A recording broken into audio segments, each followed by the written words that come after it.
Peekaboo. Peekaboo. Peekaboo.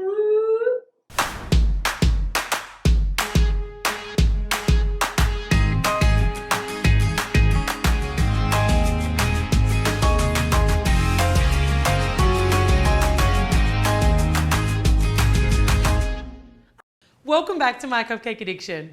Today I'm going to show you guys how to take a regular, standard, kind of boring sugar cookie. We're going to turn it into a donut piñata cookie and use it to top some delicious little donut sundaes.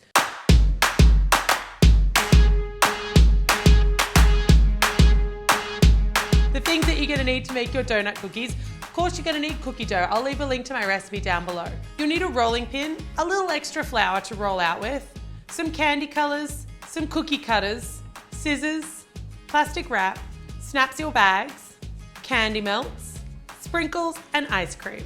Sprinkle down a generous amount of that flour, and then you're going to roll your cookie dough out. You don't want this to be too thick because we're going to essentially have 3 cookies stuck together to make one. Although no one's ever complained about too much cookie in their cookie. I like to keep my dough moving as you roll it around so it doesn't stick to the bench. You can just kind of slide it, pick it up, and add more flour under it if you need to. At about this point, I'm actually going to slide my dough onto this piece of parchment because that's going to save me having to move it at all once I've cut out my shapes. Covering your donut cookies with a little plastic wrap gives them those really nice rounded edges. You want to do this for your 2 outer donuts, but not for your inner donut. I'm going to use my actual circle container because it's the biggest of my cutters and I want big donuts. Now I'm going to take my smallest circle cutter and I'm going to cut holes in the center, still with that plastic wrap over the top. Because we want these to be piñata cookies, I'm going to remove the plastic wrap now and then cut another 2 donuts. You need 3 donuts per 1 completed piñata cookie. Again with our little center hole.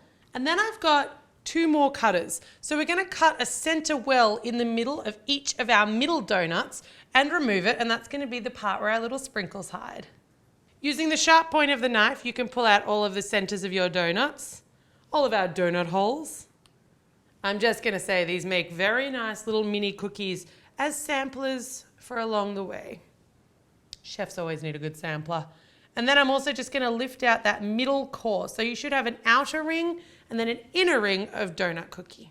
If your cookie dough happens to be a little bit too floppy here, pop it in the fridge for 15 minutes because it's a lot easier to move around when it's really nice and chilled.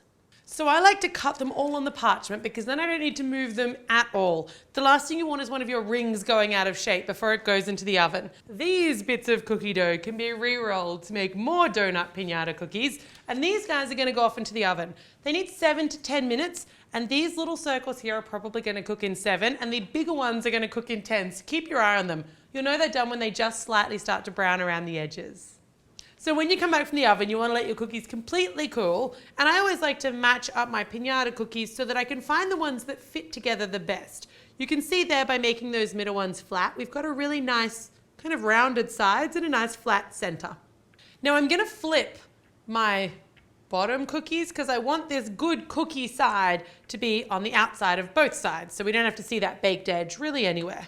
I've got my white candy melts or white chocolate just in a snap seal bag, and I'm going to snip off just a nice fine piping tip.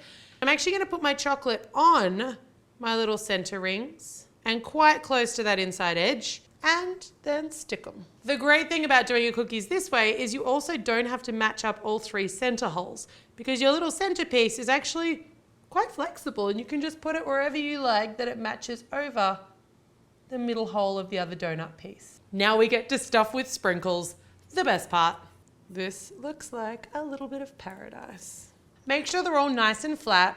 And I know it can be tempting to go crazy with the sprinkles, but don't overfill them. They want to be just flat or just below flat. Another little line of our white chocolate. And we can join. Your donuts should be completely set before coloring. You should be able to hear the satisfying sound of sprinkles trapped within.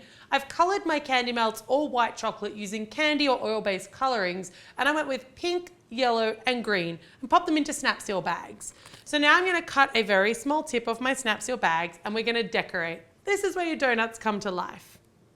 I like to start with a wiggly line around the outside edge of the donut and then a wiggly line around the inside edge, and then flood it in. So you're kind of filling in those gaps before tapping them on the bench. And ideally, I want to see that chocolate go all the way over those side edges. With the 3 cookies, this is almost the exact size and shape of a donut. And now we tap. Before that one starts to set, we're going to add just a few sprinkles on top because I am living proof that you can never have too many sprinkles on anything. I like a range of colors here because I like color. So I'm going to go on with my green and my pink. Done. Now we let them completely set while we head off and make our ice cream sundaes. The hardest part about this entire video is waiting for those to dry. I'm not very patient once the food's cooked. So I've got ice cream scooped into my ice cream bowls. I'm just going to add some ganache or hot fudge on top, because you can't have ice cream without some kind of topping.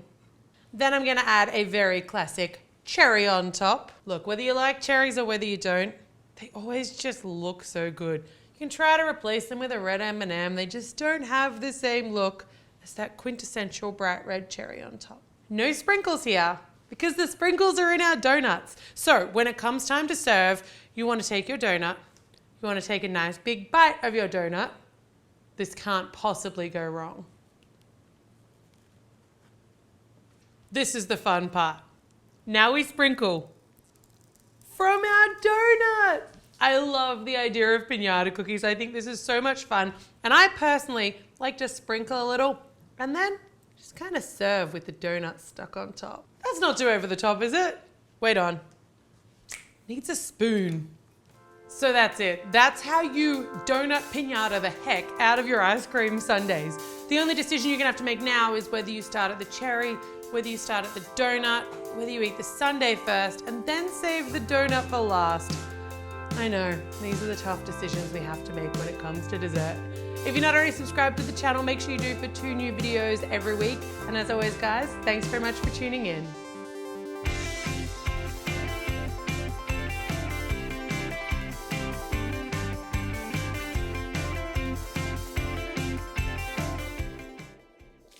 Whoa!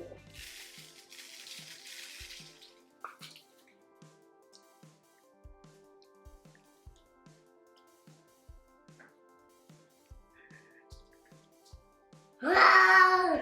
What did it? Jacob, why is it yours shaking?